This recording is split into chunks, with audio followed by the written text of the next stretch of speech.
नमस्कार। जैसा कि आप सब जानते हैं कि हम इस चैनल के माध्यम से हिंदी के जो अंतर्गत आने वाले विविध रूप हैं, वो चाहे साहित्यिक हो, चाहे साहित्य से इतर हो, उन पहलुओं को हम इस चैनल के माध्यम से आप सबके समक्ष एक एक बिंदु को समझने और जानने की कोशिश कर रहे हैं। आज हम हिंदी साहित्य क्या है या किसे हम हिंदी साहित्य कहेंगे, इस पक्ष को लेकर आप सबके समक्ष उपस्थित हुए हैं।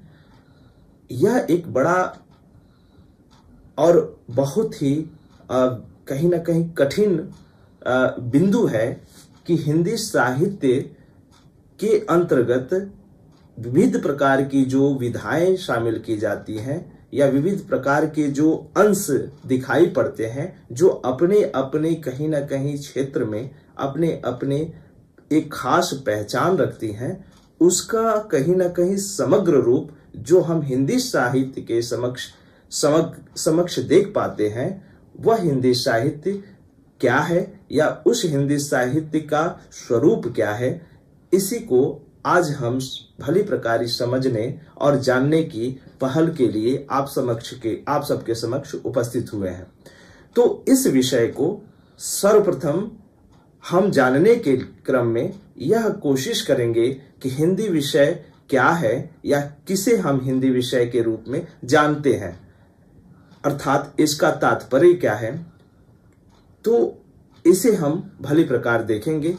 इसके बाद हम इसकी प्रासंगिकता को देखेंगे कि इसकी विविध रूपों में प्रासंगिकताएं क्या है, किस मानक को लेकर हिंदी साहित्य जो शुरुआत हुई और किस मानक के साथ आज वर्तमान परिस्थिति में दिखाई पड़ती है, और क्या वह मानक को पूरा करते हुए नजर आ रही है कि नहीं। इन सभी पहलुओं को हम एक एक करके समझने की कोशिश करेंगे। साथ ही साथ हम यह भी जानने की कोशिश करेंगे कि इस हिंदी साहित्य का उद्देश्य क्या है, किस उद्देश्य को लेकर यह हिंदी साहित्य अपने आप में कई पक्षों को या कई विषयों को जो शामिल करते हुए पूर्ण करती है या पूरी करते हुए दिखाई पड़ती है। तो उनका उद्देश्य क्या है या किस उद्देश्य को अपने अंतर्गत शामिल करते हुए दिखाई पड़ती है, इसको जानने की कोशिश करेंगे।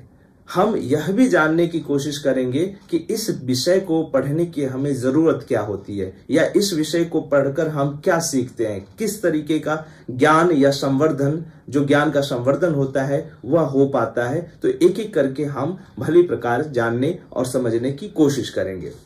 तो हिंदी साहित्य को समझने और जानने से पूर्व हमें यह जान लेने की जरूरत है कि यह हिंदी साहित्य में जो दो शब्द हैं, एक हिंदी और दूसरा साहित्य, इन दोनों में क्या समानता है तथा इन दोनों का निहितार्थ क्या है।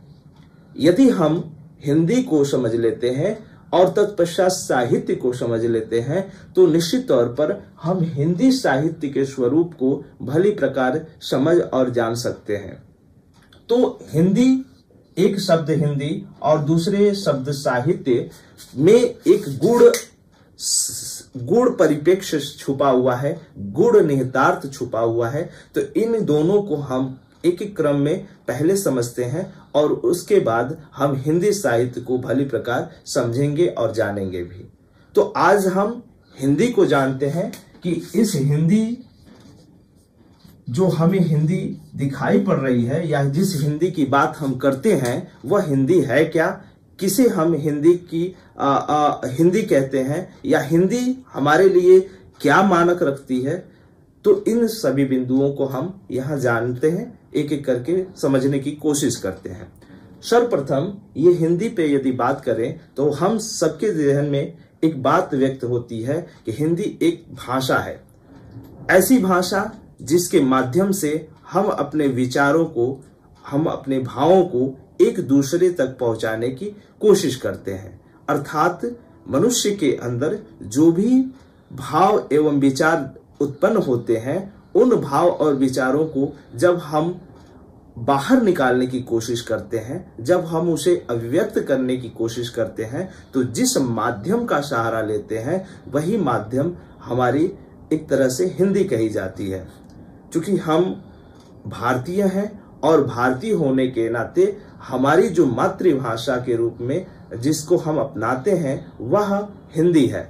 तो यहाँ पर हिंदी जो अभिव्यक्ति का माध्यम बनता है, अभिव्यक्ति का माध्यम है, तो इस तरीके से यह हमारे कहीं ना कहीं अंतरंग में व्याप्त है। ठीक यही एक बात हमें समझने की जरूरत है कि जो कुछ हम अपने आसपास समाज में रहते हुए, हम अपने आसपास घटते हुए या किसी घटना परिदृश्य को देखकर जो कुछ भी अपने अंदर निहितार्थ करते हैं, और जैसी परिस्थिति हमारे समक्ष उपस्थित होती है या परिस्थिति घटित होती है, हम उस परिस्थिति के दौरान हम अपनी अभिव्यक्ति को कहीं ना कहीं व्यक्त करने की कोशिश करते हैं। तो उस व्यक्त करने में जिसका सहारा लेते हैं वह सहारा कहीं ना कहीं हिंदी होती है।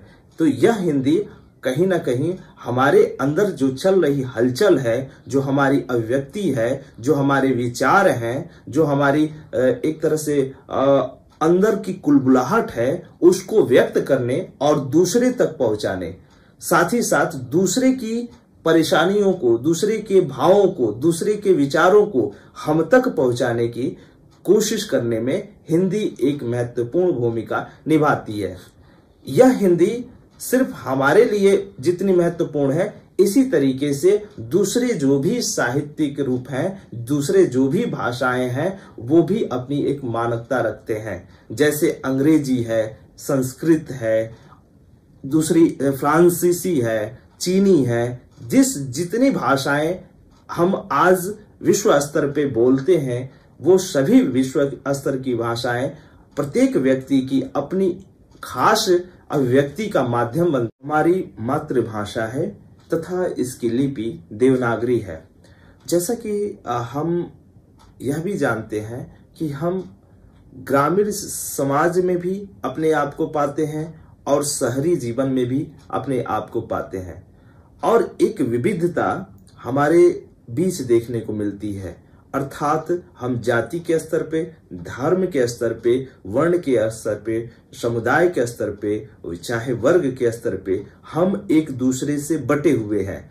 चाहे वो खान पान हो, चाहे वो संस्कृति हो, चाहे वो बोलचाल हो, रहन सहन हो, इन सभी स्तरों पे हम एक दूसरे से विविध रूपों में अलग दिखाई पड़ते हैं। लेकिन यह भाषा ही है जो हमें एकता के बंधन में पिरोने का काम करती है।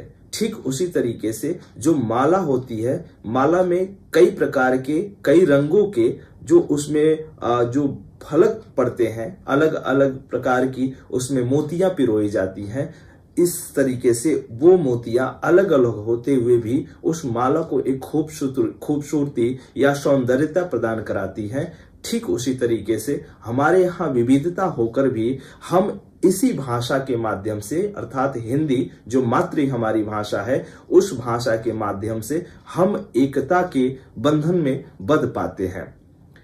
यह हम जानते हैं कि जो भारत है, भारत का उत्तर पूर्वी जो बेल्ट है, उत्तर पूर्वी का जो स्थानीय भाग है, उस भाग में हमारी ज्यादा से ज्यादा जो लोगों की भाषा है वह हिंदी है।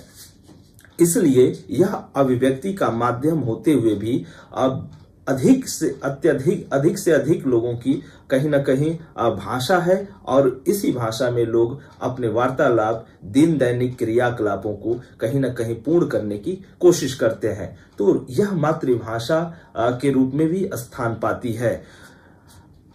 एक और पहल यह भी है कि प्रत्येक देश की अपनी एक संस्कृति है, अपनी एक मानकता है, अपनी एक विचारधारा है। उस संस्कृति को, वहाँ के रहन सहन को, वहाँ के खान पान को, वहाँ की सोच को बतलाने की अगर कोई कोशिश करती है तो वो भाषा ही होती है। ठीक इसी तरीके से हमारे देश की संस्कृति, हमारे देश के रहन सहन, खान पान या यहाँ की जो विचारधारा है, उससे अगर किसी को अवगत कराने की कोई कोशिश करती है तो उसमें ज्यादा से ज्यादा स्थान हिंदी भाषा को ही प्रदान है। तो इस तरीके से हिंदी भाषा अपने आप में एक बड़ा ही व्यापक और समृद्धिपूर्ण स्थान ग्रहण करने में सक्षम है।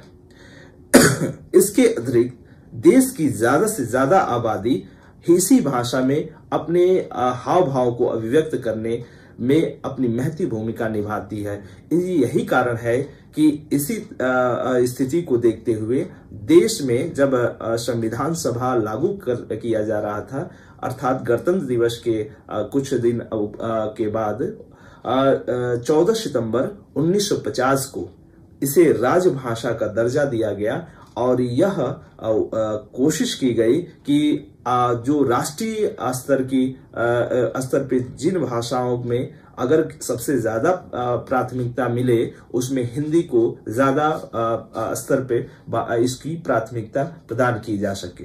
वैसे राजकाज की भाषाओं में के रूप में, चाहे वो सरकारी क्रियाकलाप हो या अर्ध सरकारी क्रियाकलाप हो, उस स्तर पे इस हिंदी को ही प्राथमिकता प्रदान की गई है।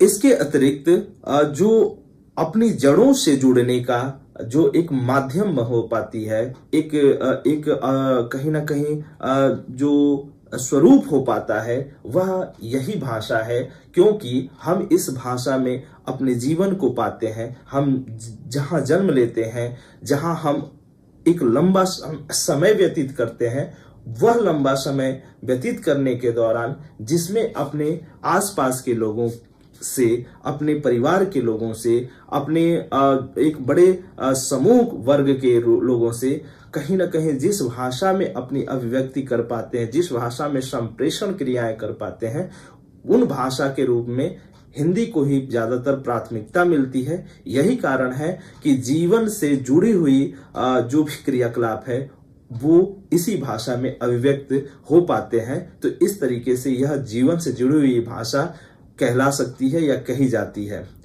इसके अतिरिक्त जीवन के जो भी मूल्य हैं, जो अनिवार्य मूल्य हैं, वो सभी मूल्य इसी भाषा में अभिव्यक्त होते हैं। इसी भाषा में हम आत्मचेतन, ज्ञान की भावभूमि भी कहीं ना कहीं पा पाते हैं, स्थापित कर पाते हैं। चिंतन धारा को भी हम इसी भाषा में अपने अंतर्मन में व्याप्त कर पाते हैं। हम इससे पहले भी संवैधानिक स्तर पे भी बात कर रहे थे कि राजभाषा के रूप में इसको दर्जा प्राप्त है।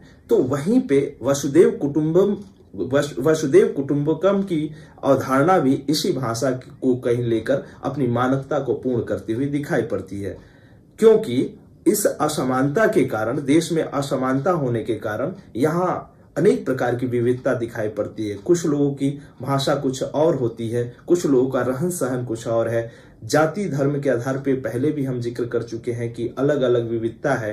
तो इस विविधता में कहीं ना कहीं अगर किसी को जोड़ने का काम करती है, अगर समानता की बात करती है, कहीं ना कहीं एकता की बात करती है, कहीं ना कहीं अखंडता की बात करती है, तो ये भाषा उसमें सर्वाधिक और संपूर्ण नजर आती है, सबसे ज्यादा महती भूमिका निभाती हुई दिखाई पड़ती है। तो यह अपने आप में एक बड़ा मानक तैयार करती है। साथ ही साथ यह एक वैज्ञानिक भाषा है। वैज्ञानिक भाषा कहने से तात्पर्य है कि जैसी बोली जाती है ठीक उसी तरीके से इसका लेखन कार्य किया जाता है। अंग्रेजी की तरीके से इसमें लेखन कार्य नहीं कि कुछ उसमें जो वर्ण आते हैं वो साइलेंट हो जाते हैं, ऐसा नहीं होता है, बल्कि हिंदी में सभी वर्णों का उच्चारण स्पष्ट ध्वनियों के साथ किया जाता है। तो इस तरीके से हिंदी अब वैज्ञानिक भाषा कही जाती है।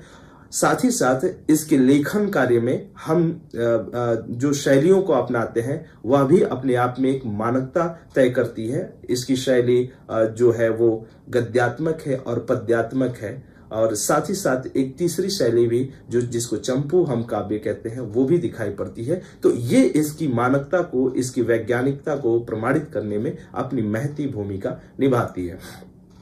यदि हम वर्तमान परिदृश्य में इस भाषा की प्रासंगिकता पर बात करें तो निश्चित तौर पर हमें यह जानकर खुशी होती है कि इसका जो वर्तमान स्थिति है, वर्तमान स्थिति में जो इस भाषा की फलक है वह विविधता के रूप में दिखाई पड़ते हैं, विस्तार के रूप में दिखाई पड़ते हैं।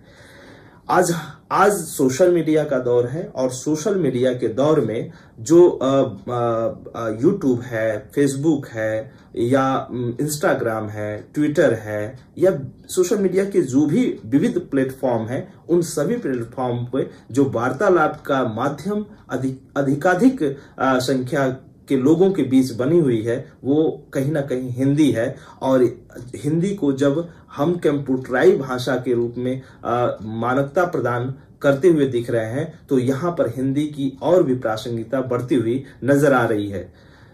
इसके अतिरिक्त समाचार पत्र हुए या पत्रिकाएं हुई या किताबें हुए, अखबार हुए या इश्तहार हुए, उन सभी की भाषाओं के रूप में भी हम हिंदी को कहीं ना कहीं स्थापित पाते हैं, हिंदी को ही कहीं ना कहीं स्वीकृत रूप में देख पाते हैं। साथ ही साथ जो विज्ञापनों की भाषा है, जो इश्तहारों की भाषा है, वहां पे भी हिंदी बहुतायत संख्या में देखने को मिलती है।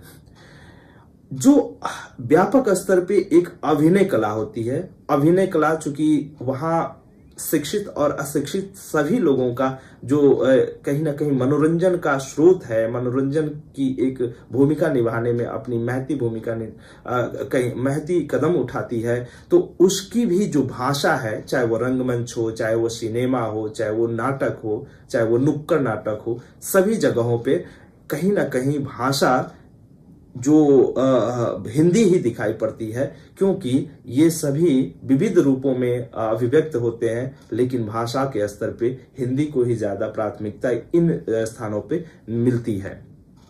अधिकारी के तौर पर अगर देखा जाए तो जो अधिकारी होते हैं, जो सरकारी अधिकारी होते हैं, वो भी कहीं ना कहीं जनता से जो संवाद का आयोजन करते हैं, संवाद योजना अपनाते हैं, वो भी कहीं ना कहीं इसी भाषा, इसी हिंदी के माध्यम से अपनाते हैं। तो यह भाषा का कहीं ना कहीं एक विस्तारित रूप हम देख पाते हैं।